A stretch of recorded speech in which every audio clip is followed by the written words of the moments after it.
But you've been on the show before. But first, if you just want to kind of give me your background in deer management and biology, just refresh the viewers. Sure, sure. Well, I was born and raised in the West UP here. I came from Norway. And after spending nearly 10 years downstate, both at college and in DNR in the central part of Lower Michigan, I had the opportunity to come back to the West UP in 1977. Been here ever since, and primarily working in wildlife management for DNR.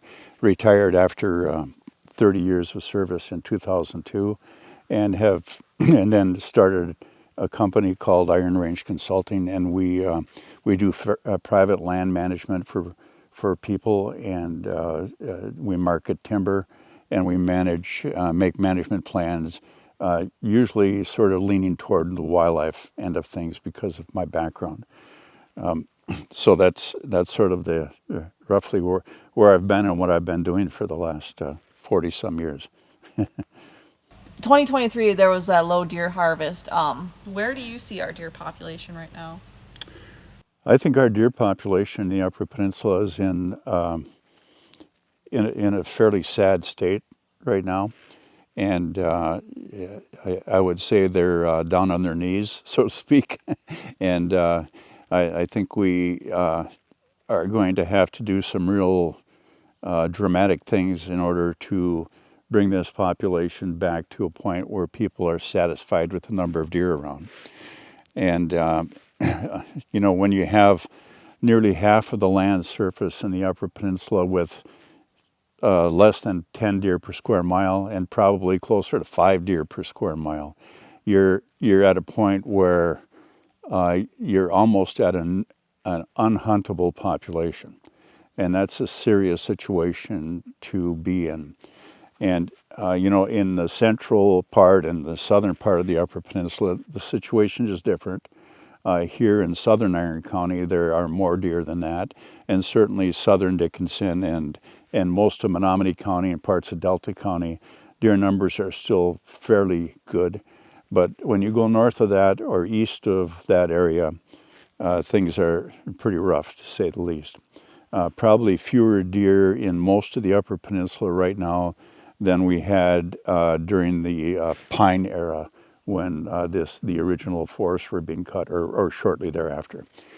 So things do not look good at all, and the future is going to depend on some drastic measures that we must take. A lot of people.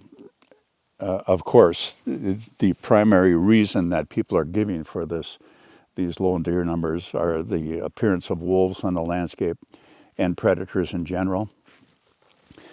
And I can tell you that even before wolves happened to reoccupy the Upper Peninsula, we were losing about half of our fawn crop every year to the predators that were there existing, and also other reasons. But about 50% of our fawns don't make it, and now in these days, at least 60% don't make it.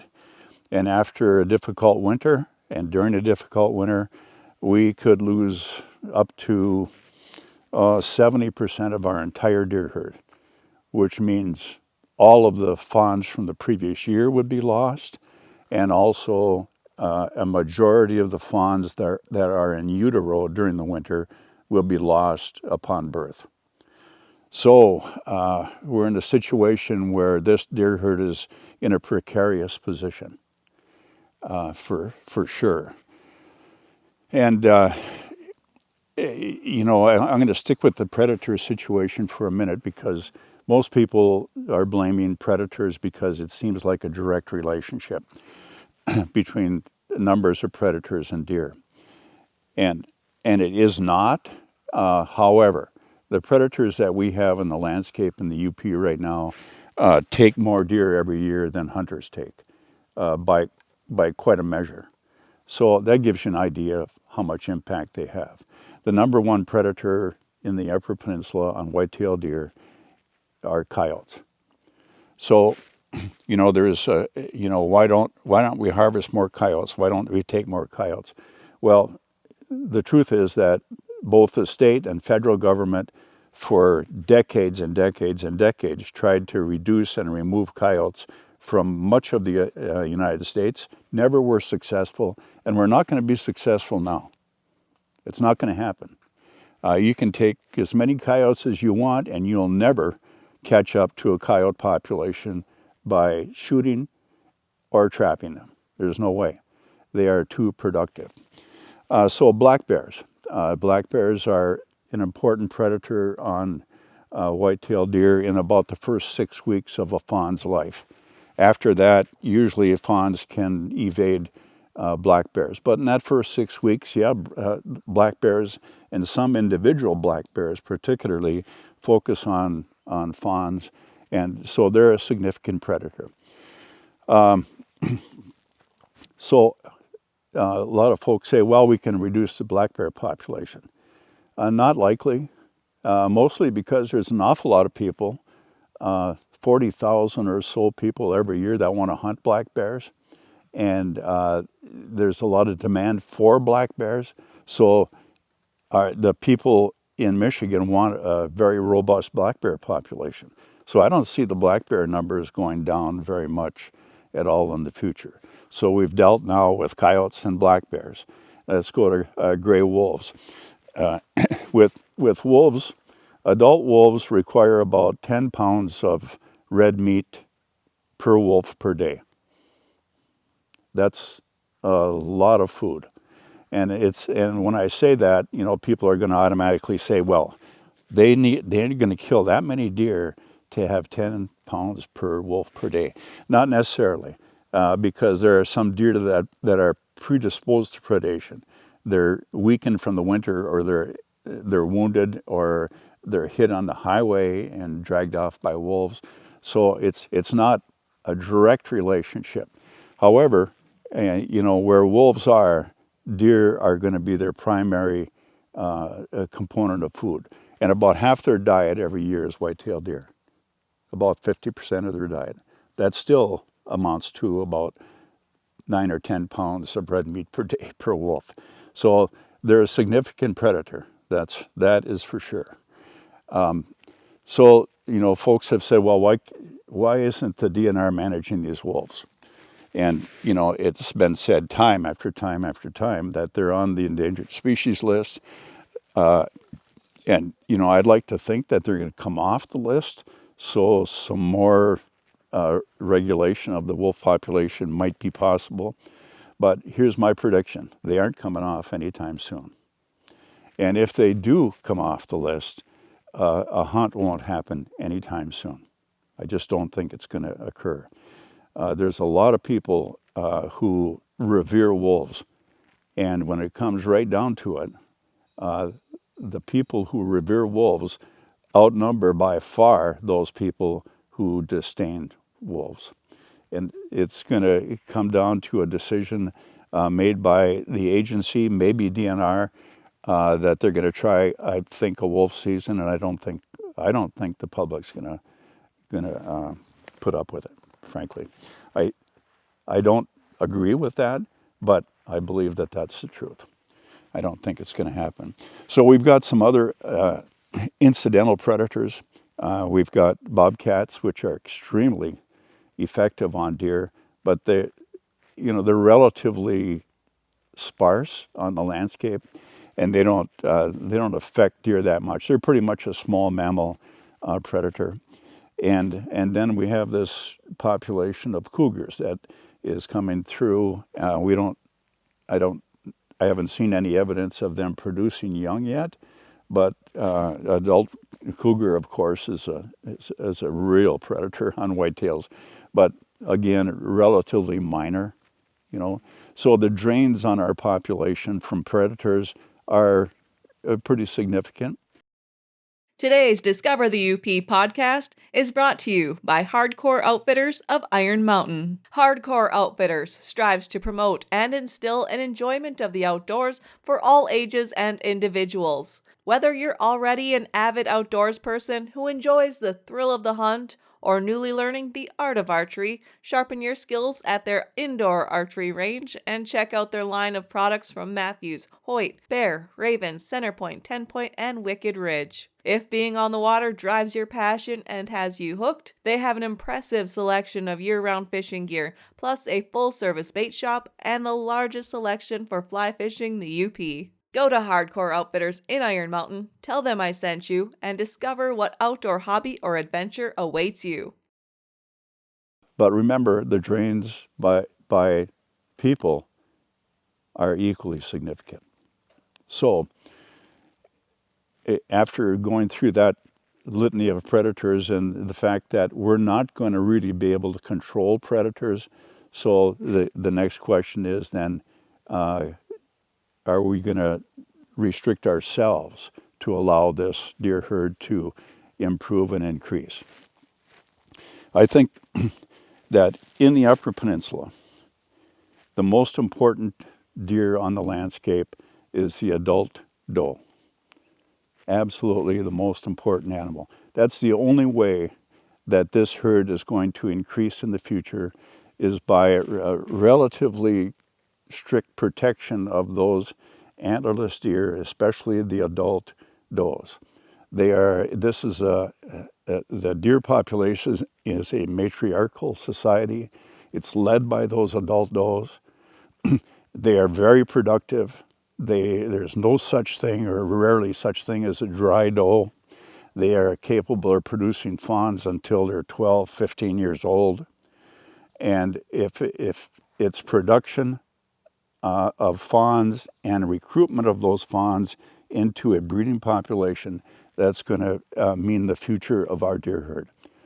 So if we continue to take antlerless deer in the deep snow zones of the Upper Peninsula, we're defeating any kind of opportunity to increase this herd.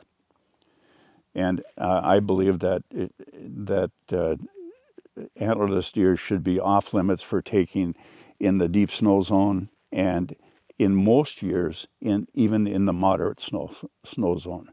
In the low snow zone, that is that area of South Dickinson, Menominee County, parts of Delta County, and even stretching over along US 2 to Manistee area.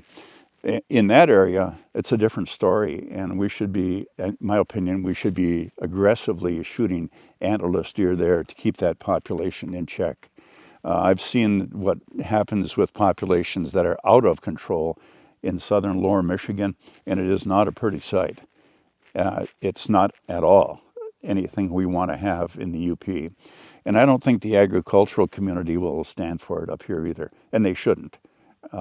So we need to keep pressure on that herd in the banana belt, so to speak, of the Upper Peninsula. But elsewhere at this point, I think we need to be extremely conservative with shooting antlerless deer in the rest of the UP. So everyone wants to see more deer, but nobody wants to give up anything to have more deer. And that doesn't work. Those things they can't happen together. So, we have a situation where we're shooting 2 bucks right now in basically all of the UP. And I think in the Lake Superior watershed, that's a mistake. I think we should back off, have a one buck limit up there. And the reason I'm saying that is that we have people that are saying, well, the ratio of does to bucks is much too high in most of the UP, and this includes the Lake Superior watershed, the deep snow zone.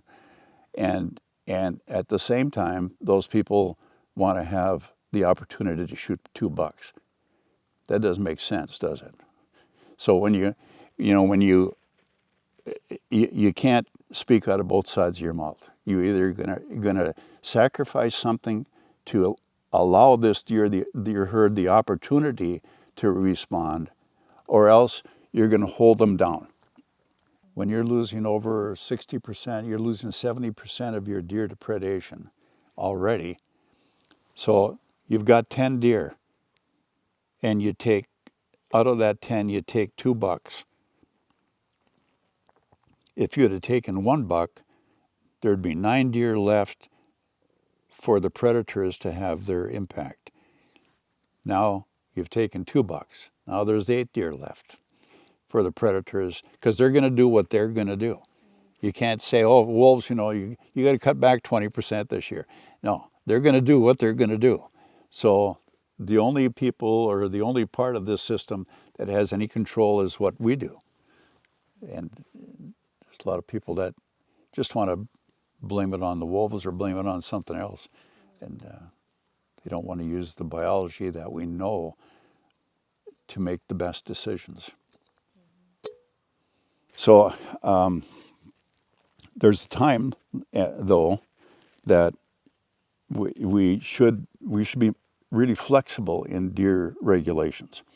So if that deer herd responds by a blip upward, we should be open to more harvest and antlerless harvest as necessary. But right now, in my opinion, we should not be doing that. This all relates to habitat, and we'll get to that, I hope. But the deer biology segment is critical as well. I'm really concerned because in the years past, when I worked for DNR, we did, I would say 2/3 of my job was deer related, and it was biological data taking and analysis. I did a lot of that, spent a lot of time in the woods doing that kind of thing, and I see very little of that going on nowadays. So at one time we had the deer pellet survey, which monitored deer numbers. Now they don't do a deer pellet survey anymore. At one time we necropsied highway killed deer in the months of March, April, and May. And I used to do hundreds of those necropsies, and we would remove the fawns from the dead does, take measurements, take weights, do an analysis of the antlerless deer's physical condition at that time. They don't do any of that anymore. So, there's relatively little biology that's going on. And even the deer antler measurements are relatively way less than they used to be. I recall being stationed in Bay City one time during the first 2 days of deer season, and in those 2 days we measured the antlers on 3,000 bucks in 2 days. So, and we used to do it here across the Upper Peninsula, and looking at it's a measurement of physical condition. It's a look back at what that deer had been through in his life, and just not doing that anymore. So if you're doing less and less biology at the time, what is driving the decision to make regulations? That's the question that I have. What biology are you using? And I've heard it said, well, we're using social science. And my opinion is that the difference between social science and political expediency is a real gray area.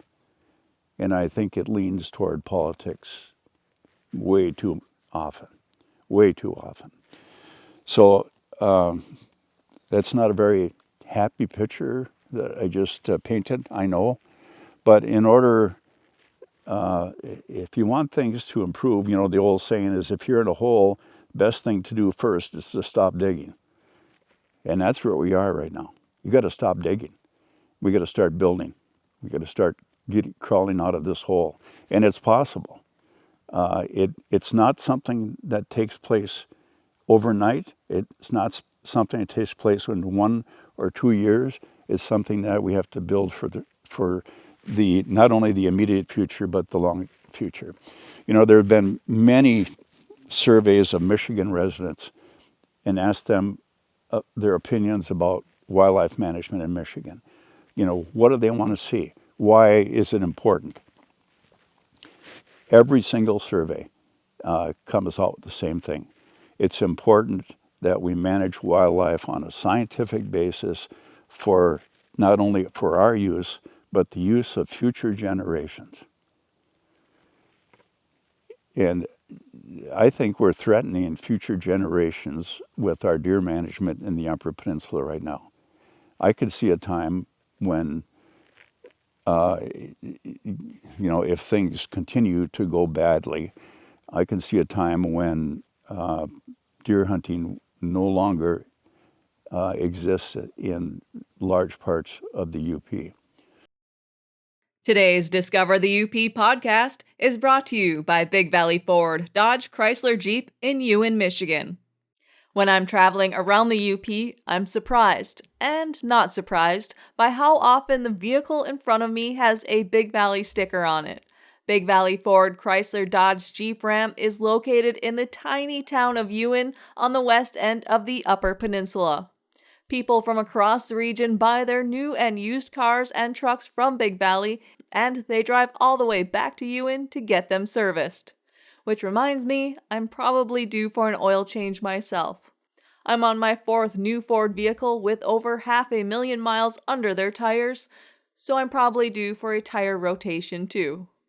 Big Valley is a one-stop shop for all your vehicle needs with a full service department, parts department, and body shop. I got caught in a hailstorm once with my last truck, and they made it look just like new. If you're looking for a new or used vehicle, go see them in Ewan or check out their inventory online at bigvalley.biz. Think about this. We've lost about half of our deer hunter population in the Upper Peninsula since 1985. Half of the hunters that used to hunt the UP don't hunt here anymore. Now, there's confounding reasons for that. Some people have aged out. Hunting is less a critical sport than it used to be. That's all true. But there are places where that's not happening. There are places where people are going to. There are destinations for hunting. And the reasons that they are is because there's animals there. And my wife and I have done a little bit of real estate work in the last 20 years. And I can tell you thousands of acres right now that have been sold in the Upper Peninsula because there's no more deer. They've just divested of UP property because of the lack of deer. That isn't a healthy situation at all. And I'd certainly like to see that turn around.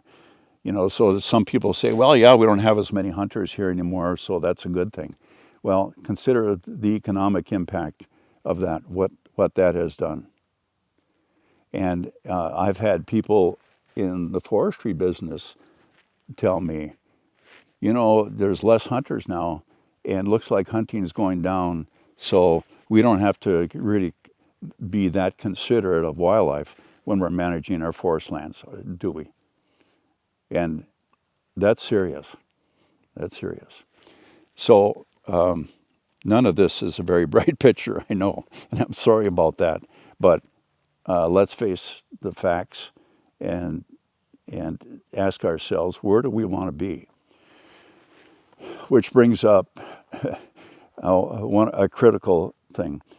If you don't have a population goal, anywhere you are is either right or it's wrong. So where do you want this deer herd to be? Do you want the deer herd in the Lake Superior watershed to be 5 deer per square mile? And if that's the case, if you want them to be 5 deer per square mile, you have to recognize the potential to lose that herd entirely because of a series of difficult winters and the predator population that's affecting them. You could lose them entirely. So, is that what you want? And in the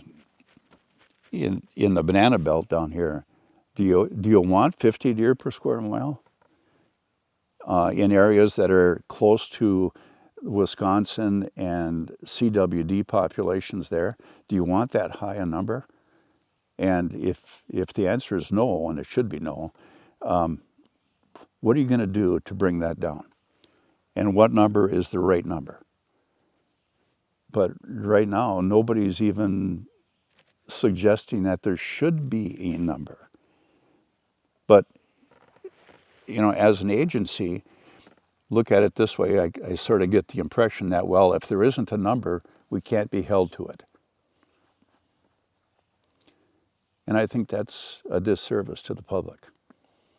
I think you have to have a goal, and you have to be working toward that goal or working around that goal, and have good biological reasons for attaining that goal and maintaining that goal. People aren't stupid. They will understand if the goal is lower than they think it should be. They'll understand if you have good biological reasons for it to be there. But right now we've got the goal is not there. It's not there for deer. It's not there for wolves. It's really not there for bears either. So those are things that, as a wildlife manager, I think are basic to the profession, and basic to moving forward and managing these resources for our kids and our children's children. So I'm hoping things will change. I guess that's how I feel about it. The budget for DNR in the state of Michigan is like 0.7% of the state budget. It's nothing, and so when you look to the administration of the state and you think, why aren't they really grappling with these issues? Well, they're small potatoes compared to a lot of the other things they're dealing with. And that to me is the only reason that I can see. But when you look at what we have here in the Upper Peninsula, this is, we always call it someplace special. It really is. I mean, this is the last best place. A lot of people who've come here grouse hunting have told me that. They said, this is the last best place for upland bird hunting in the United States.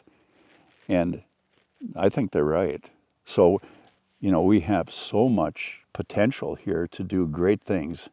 I'm not for rolling the clock back. I'm for using the knowledge that we have to look into the future and to say, where do we want to be for your kids and my kids and my grandchildren and yours? Where do we want to be? And we need to make those hard decisions, really. Be ready for the 3rd annual UP Ice Fishing and Hunting Expo, September 20th through the 22nd at the Fairgrounds in Escanaba. The show features a wide variety of vendors. You'll find ice fishing gear like rods, reels, custom tackle, baits, spears, decoys, electronics, and of course a wide variety of shacks. For the hunters, guns, knives, blinds, and more. Contact the Daily Press in Escanaba if you would like to be involved in this great event. It's the 3rd annual UP Ice Fishing and Hunting Expo, September 20th through the 22nd at the Fairgrounds in Escanaba. Some of the very first wildlife managers that were assigned to the Upper Peninsula, the Department of Conservation started in 1921, and the first wildlifers were here, I believe, in about 1939, shortly after the Pittman-Robertson Act was enacted. And in fact, some of those people rode horses in their work area. That's how long ago that was. It's pretty interesting stuff. But at that time, they were called deer yard investigators. That's what they were, deer yard investigators. And when I first started with DNR, my supervisor was one of those guys who was named that in his early years, and he lived in Ishpeming. And he told me that most of his time was spent in deer yards. Looking at the condition, looking at how much browsing was going on. It was strictly focused on deer yards. So after the Upper Peninsula was essentially cut over, and it was basically clear cut, for the most part, followed by burns, and those burns went through lowland areas as well as upland areas. Much of the UP was burned. What sprang forth was some lowland conifers in mixed conditions that were balsam, spruce, mostly black spruce, and white cedar, and some tamarack. And then in the uplands, when the cutters went through and cut all these hardwoods, they cut some hemlock as well, because hemlock was used for mine timbers and used for durable, where they needed real durable products. So they used some of that for that purpose.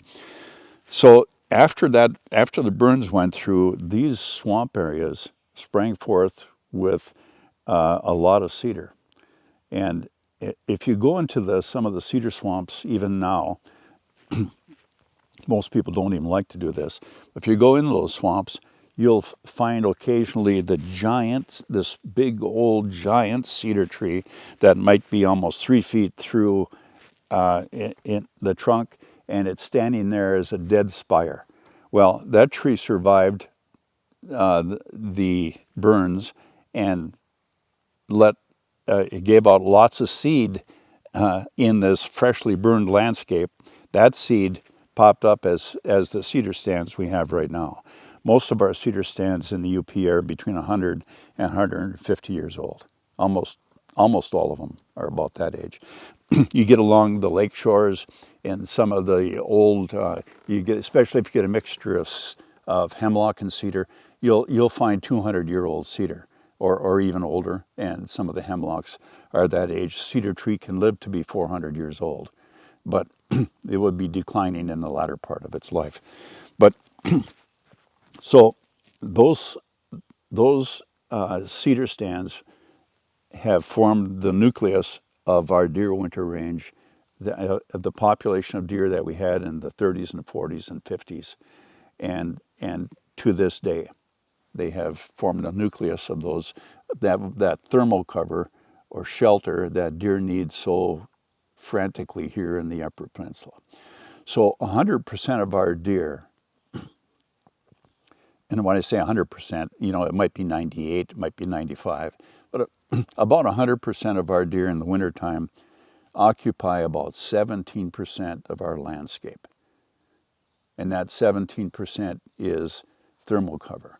That is heavy conifer cover. The best is cedar, or a mixture of cedar and white pine, and also hemlock. Those are the best of what we have as far as sheltering deer. Hemlock has, for over the decades and decades, been selected against. So you'll have a hardwood stand such as we're sitting in here. This stand at one time had hemlock in it, and the first owner went through and took all the hemlock out, just dropped them on the ground, didn't use them. Why? To make room for a more valuable tree like a sugar maple. And that's been going on in the Upper Peninsula for decades and decades. So the original stands, the virgin forests here, had nearly 50% volume of softwoods, and most of those softwoods are hemlocks. And now if you fly over the West UP especially, you'll see a hemlock here and there, and now and then there'll be a little tight group of them, but they're continuing to be selectively removed. And when you do that, you're removing shelter for deer. We've been doing that for decades and decades and decades. And now cedar has become a valuable product, both for chip landscaping and for lumber and for a number of different specialty products. So the cedar stands have been impacted as well. The problem with that is at least in the western half of the Upper Peninsula, when you remove 10 acres of cedar, it's a mining operation because we're not getting cedar back. And of course, the main reason that people give for that is that, well, it's because of deer. Well, it's partially true. In areas where there are not deer in the wintertime, we're not getting cedar back. So it's something else going on. And that something else is that the silviculture, that our forestry practices have not focused enough on what's required to regenerate cedar. And now in just the last few years, there's some pretty good research that's coming forward that's making some suggestions on how we can do that. So with that knowledge, with that science, let's do it. Let's get at it. But in order to do that, just like with wildlife management, you got to give something up. So the suggestion now is to leave part of the stand standing as seed trees, have just a partial shade condition in those cedar swamps. You can do harvesting there, but it has to be only a partial harvest. So what are you giving up? You're giving up the standing timber that's there. You're giving up that the money that would be gleaned from those trees. What are you getting? What you're getting is a much higher likelihood of regenerating that stand, sustaining that resource for not only that resource's sake, but for the sake of people in the future. Wildlife and forest management's the same. In order to have something in the future, you've got to give something up now. You can't spend the principal, if you want to talk about, an economic way. We're spending the principal on too many of these stands. And we can't afford to do that forever. And a reflection of that fact is the fact that even in a normal winter now, we lose deer to malnutrition.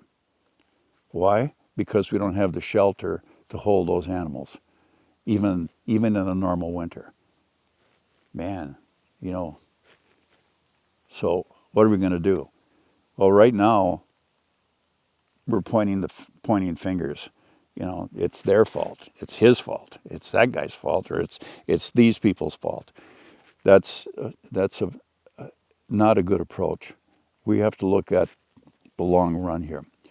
What's going to happen to those stands in the future unless we change our practices right now, and unless we invest in making these forests more productive, more stable in the future, and by stable I mean more diverse in the future. Unless we do that, all we're doing is kidding ourselves as far as management for wildlife and for timber production. We want stability, we want sustainability, and we want a future that has forestry and has wildlife in it here in the UP. And it can be done. Today's Discover the UP podcast is brought to you by BAM Tools. My friend Andrew wants to help support this podcast, but didn't know how he should advertise his business, so here goes. BAM Tools is a small, family-owned and operated business out of Ewan, Michigan, but they cover the entire UP, delivering tools to all sorts of businesses. Inside the tool truck are hand tools, power tools, automotive shop supplies, and so much more. I should tell Andrew I need a new Grizzly cooler, preferably blue. BAM Tools is also a Tech Tire Supplies distributor, and Travis is the guy behind the wheel of that truck. So if you see Andrew or Travis in a BAM Tools truck, tell them thanks for supporting this podcast. I was looking at some data on Lake Superior and icing over of Lake Superior. Well, why is that important? Well, with climate change, and I don't, you can have your own opinion about what's caused climate change, but you can't have your opinion about if it's true or not, because it is. Climate is changing drastically. And so what's the effect on deer? Well, a lot of folks say, well, things are warming, so things are going to be better. Not true. Here's the reason. In the Upper Peninsula, a lot of what we have here is really weather driven, and the weather of the Upper Peninsula is driven largely by Lake Superior. So since 1973, from 1973 to year 2003, Lake Superior froze over usually, or at least 50%, on average by about the first week of February. And it stayed between 50, it stayed 50 or greater until at least the middle of March during that period of time. If you look at last winter, Lake Superior never got beyond 20%. And that's what we have to look forward to in the future. Yeah, it's probably going to be less ice covered for much of the winter. And when that happens, last winter we got lucky because most of the wind currents were from the south or the west. If we have situations that are called as the term, this polar vortex situation, where we have extremely cold air dumped in from the North Pole. It happened in 2014-15. It happened in 94, 95. It happened in 2000, 2001. So what happens then is if during the early part of the winter, or even the mid part of the winter, if that extremely cold air dumps across Lake Superior and the lake is not frozen, we get the snow in the Upper Peninsula, and a lot of it. So with a frozen condition, even if we get that polar vortex, it isn't as serious. But when in the early winter, if the lake is not frozen, we get the extreme cold weather dumping tons of snow, and then that weather continues during the winter, even if the ice becomes more covered on Lake Superior. Now you have deep snow and extreme cold, those kill deer. And in 1995 and 1996, 95 winter we lost 100,000 deer, 96 200,000 deer. In 2015, we lost about 70% of the deer herd in the Upper Peninsula in those conditions. So what are you going to do about that? What can you do about that? The only thing you can do is to build that habitat so that the deer have a better chance of survival during those extreme conditions. Again, it comes back to silviculture, it comes back to forestry, it comes back to regenerating our lowland conifers. If we can get those regenerated and we can get good cover for these deer, they're tough.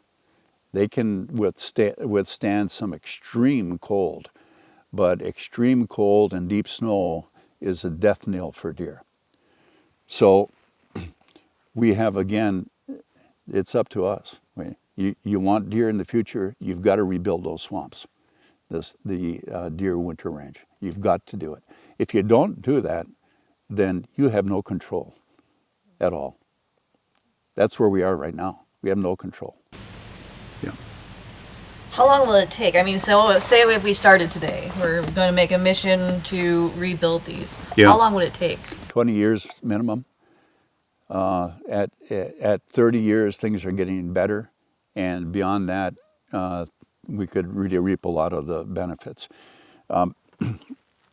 So recently, it isn't only forestry practices that have impacted our lowland conifers and deer yards. It's insect invasions. So we've had spruce budworm that has destroyed tens of thousands of acres of spruce and balsam in the Upper Peninsula. That also has had an effect on our deer, a negative effect, because we're losing the quality that habitat provided. It's not as good as cedar, but it's better than nothing. And right now we've lost a lot of that.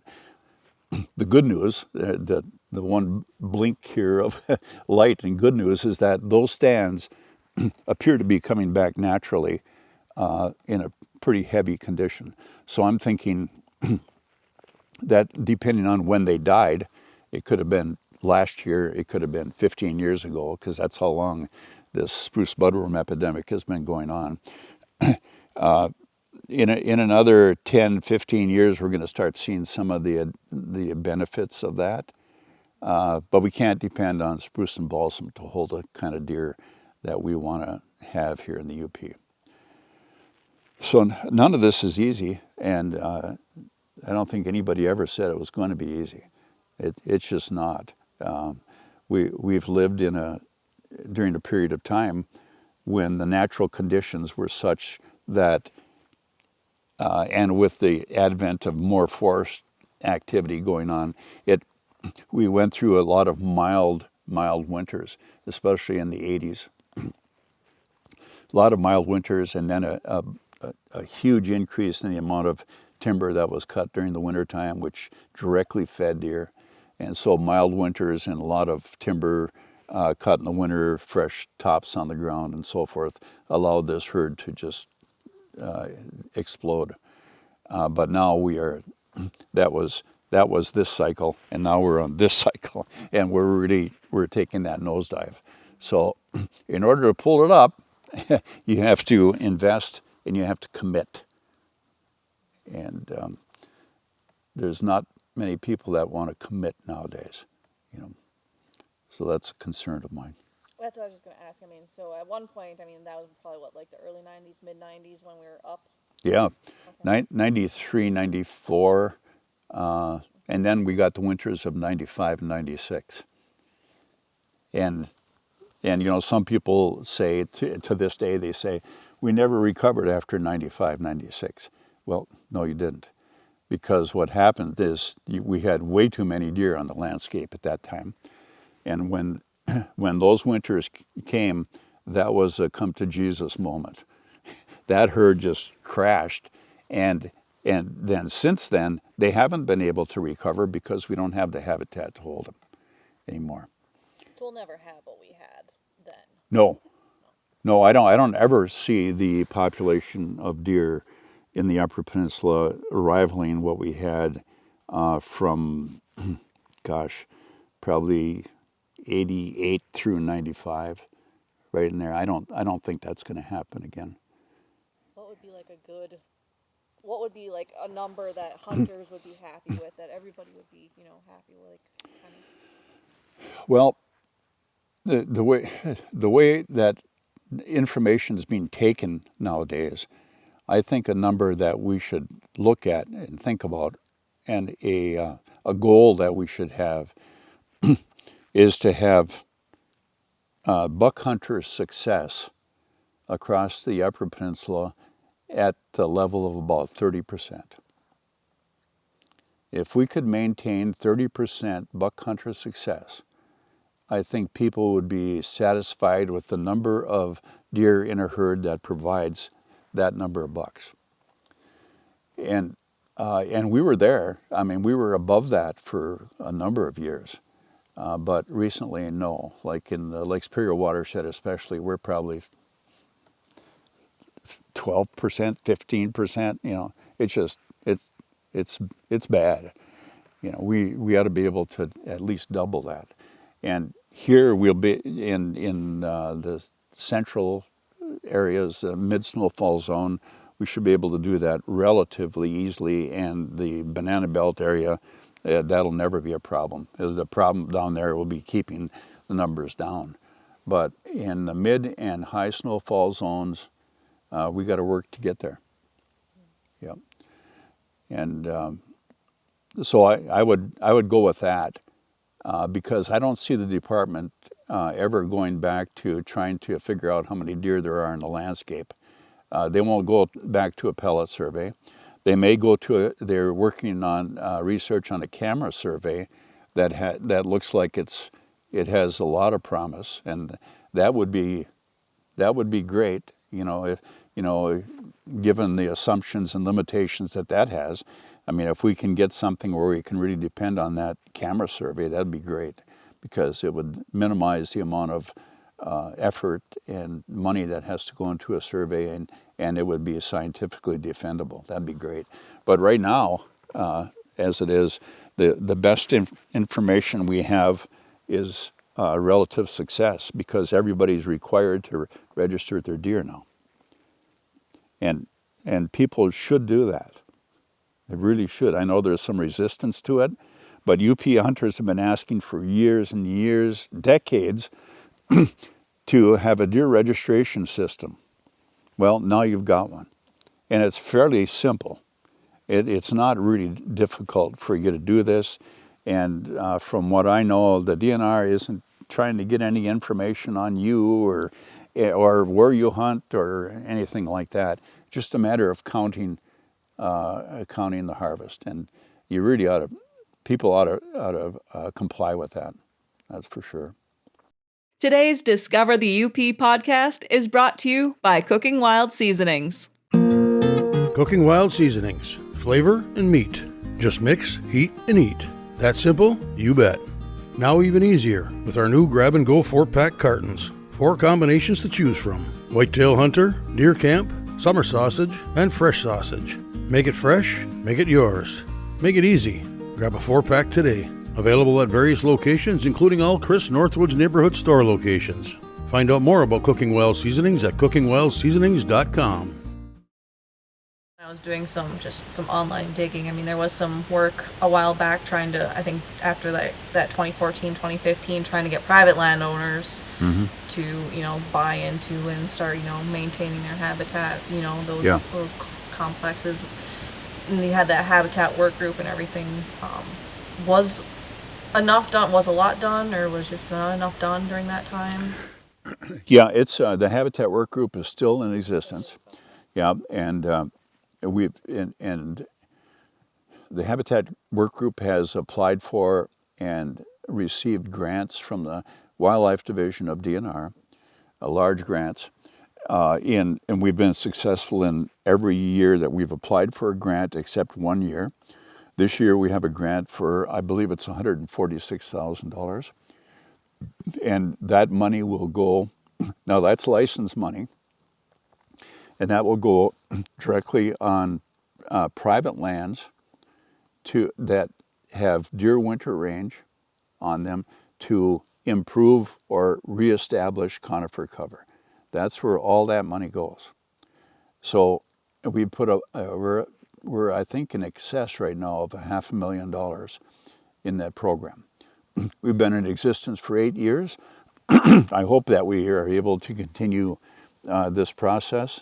And we've had lots of cooperation from private landowners that want to do something for deer on their property.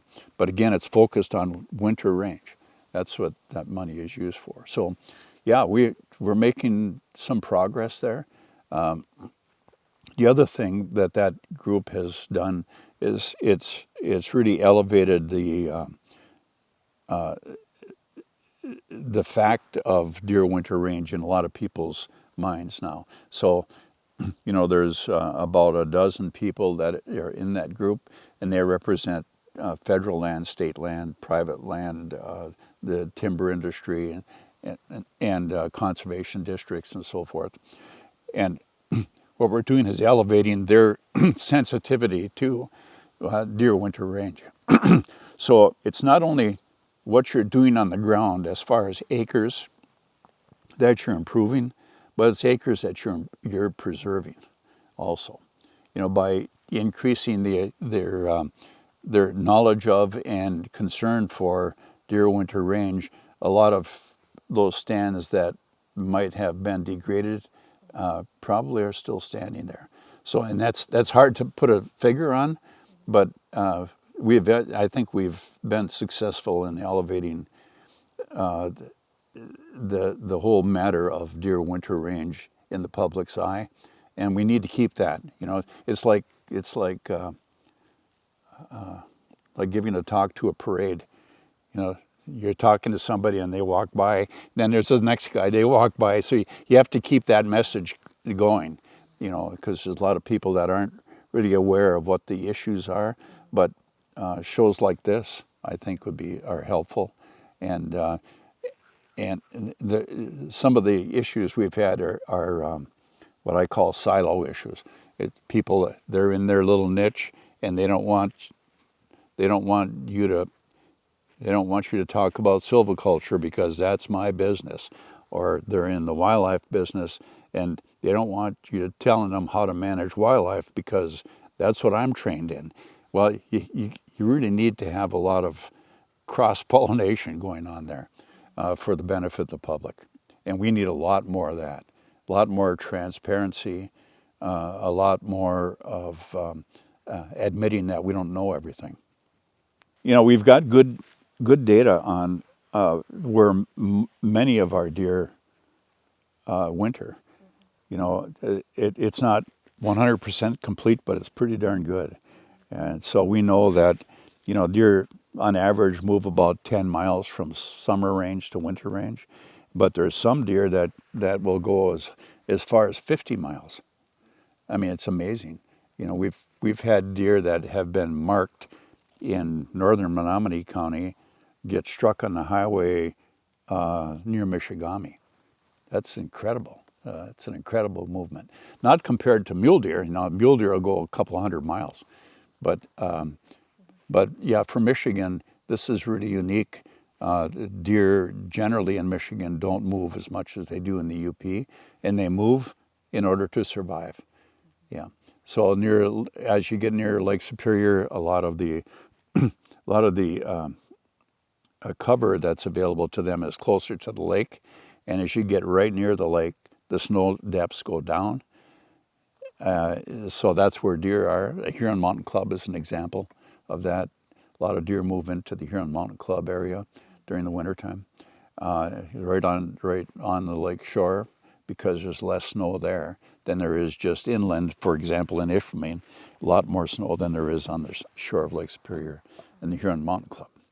So the deer are telling us what they need.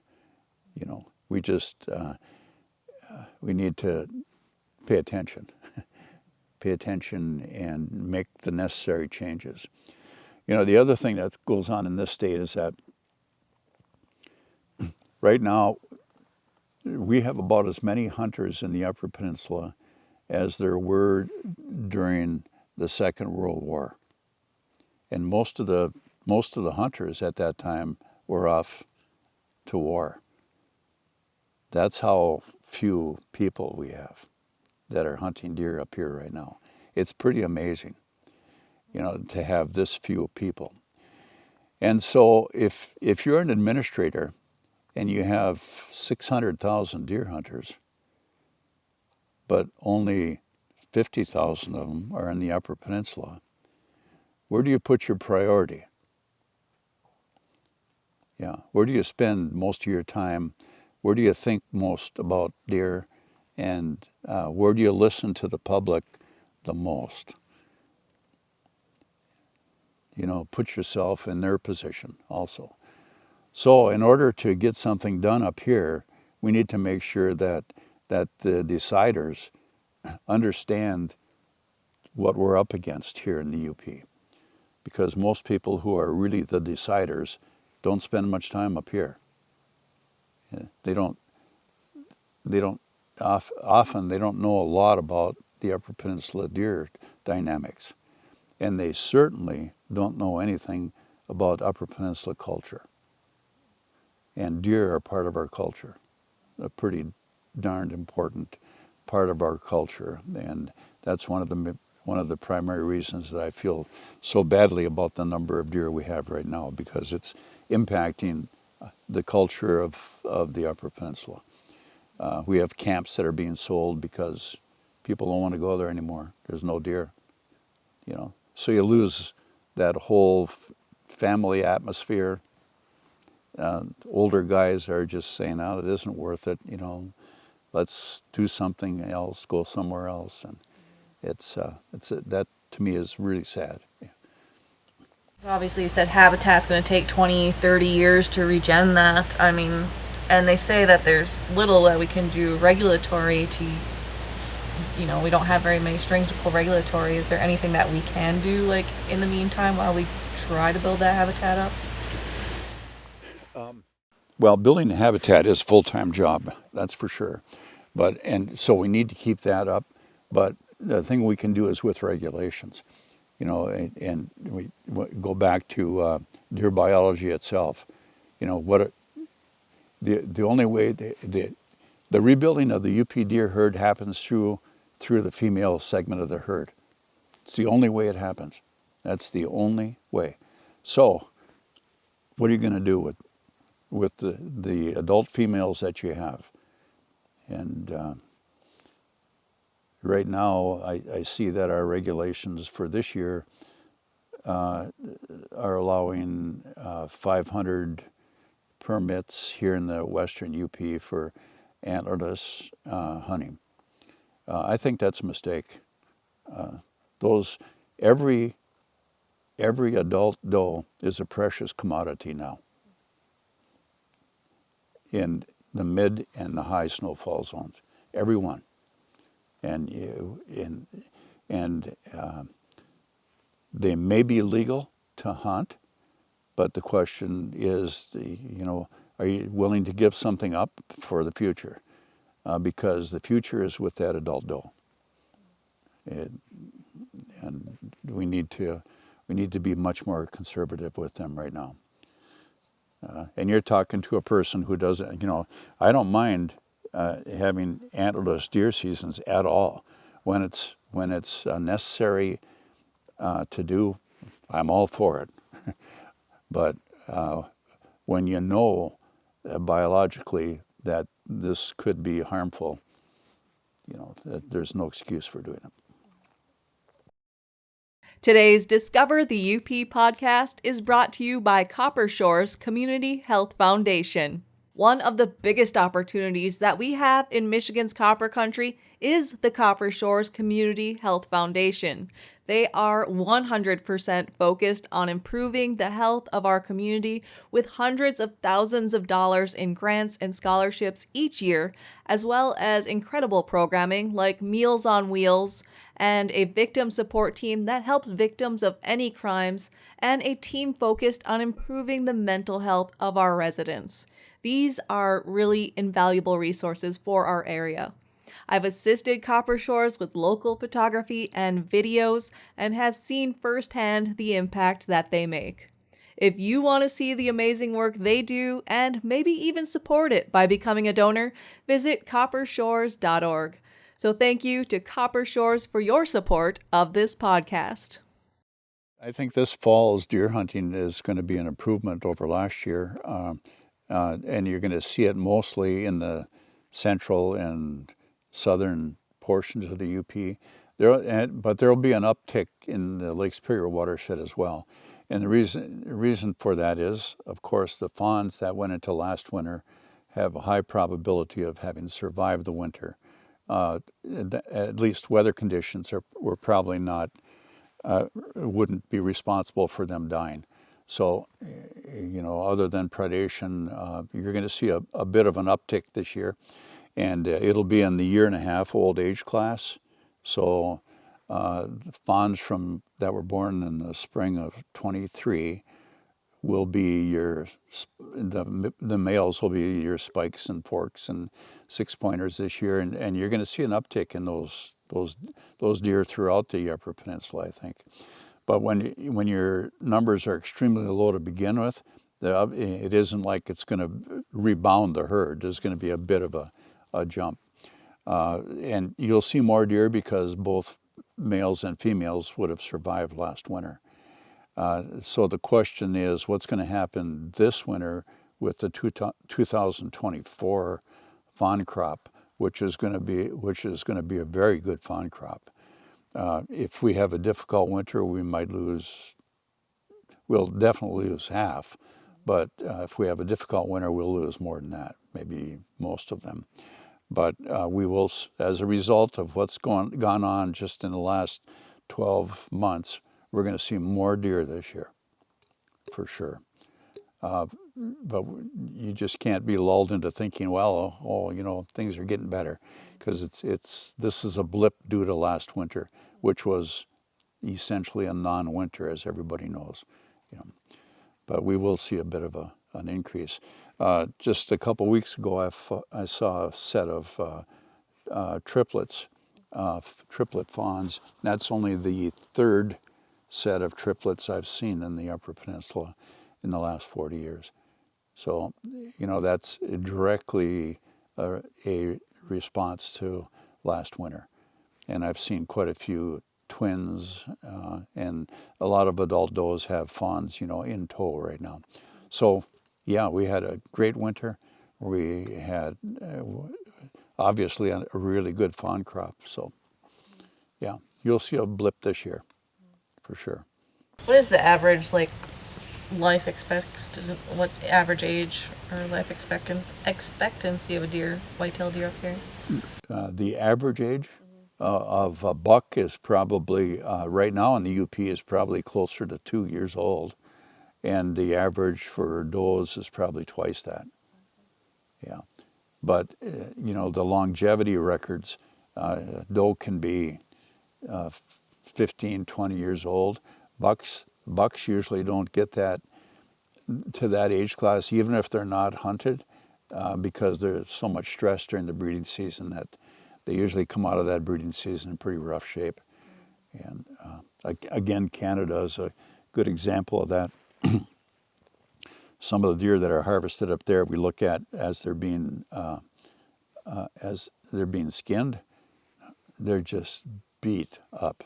I mean, bruises everywhere, limping because they've been injured, in fights.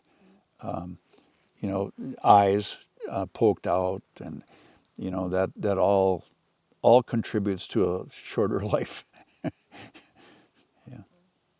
I know there's no population estimate, but is there a sex ratio estimate at all as far as bucks to does up here? No, that's a good question. If you look at the camp survey data, and that camp survey has been going on for 20 some years, and so the department collects data on what people see when they're out hunting.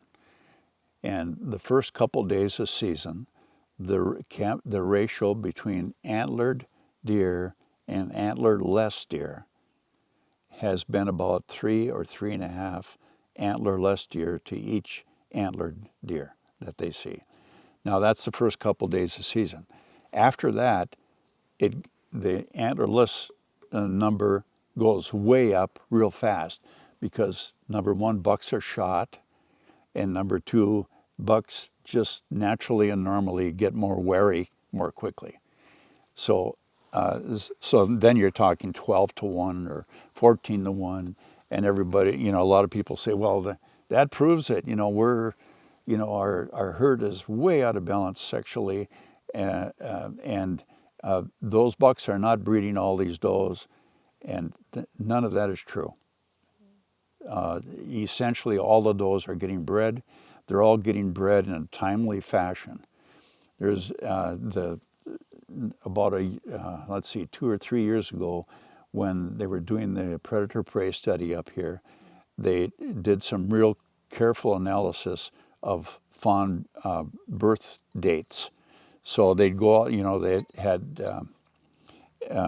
interuteral devices. They knew exactly when the fawns were being born, the day that they were being born. So it's true that a few does gave birth to fawns late, for example, in July, or maybe even a fawn or two in August. But that is not really out of the norm. That kind of thing can happen in any deer herd at any time. Most of the fawns are born between the last week of May and the first 10 days of June. That's when 90% of your fawns are on the ground. But then there's always a few stragglers. And that doesn't mean that there's a lack of bucks to breed those does. It's just a matter of those being missed somehow in the mix during that hectic period of breeding that goes on, in November. So, yeah, a lot of people, well, I don't know about a lot, but some people claim that there's a horrible imbalance. and especially, you know, in if you look at the dynamics of deer in the UP, if you see it's an imbalance, that's what we want. You want to have a very strong, robust population of antlerless deer up here, because you have the possibility of losing an entire age class or two.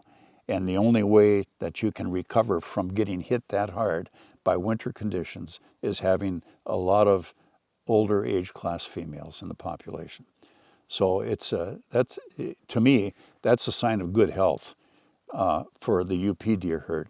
Now, if I lived in or was managing deer in Iowa or Indiana or Alabama or Texas or Mississippi or Ohio, I'd be concerned about that.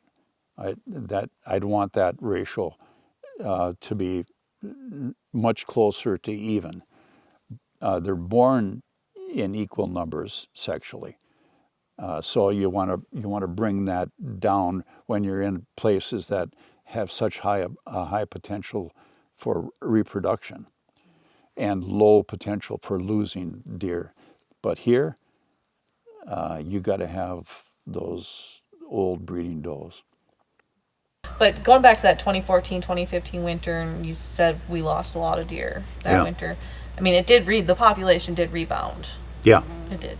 I mean, did we have milder winters, or what was the factors that helped that? What's happening is the population rebounds, but the highs are lower than the highs should be, and the lows are lower than the lows should be. So what we're doing here, and this will happen this year. We're going to see this year, and hopefully the lows, that low that we see next spring won't be affected by winter. So it'll maybe stop here, and it'll do this. Instead, what has happened since the 1995 is we've gone like this: boom, boom, boom, boom. We're walking down the stairs. So the highs are not as high as they were, and the lows are lower than they were. Yeah, we're going down like a stair step. You can only go so far. I mean, will a couple really brutal winters just completely annihilate the population? Yeah. That's what happened in '95. Yeah, we had 2 in a row. Lost at least 300,000 deer. We don't have 300,000 deer. No, you don't. And you don't have the population to hold what you have, or the cover to hold what you have right now. That's why when we started our discussion, I said we're in serious trouble.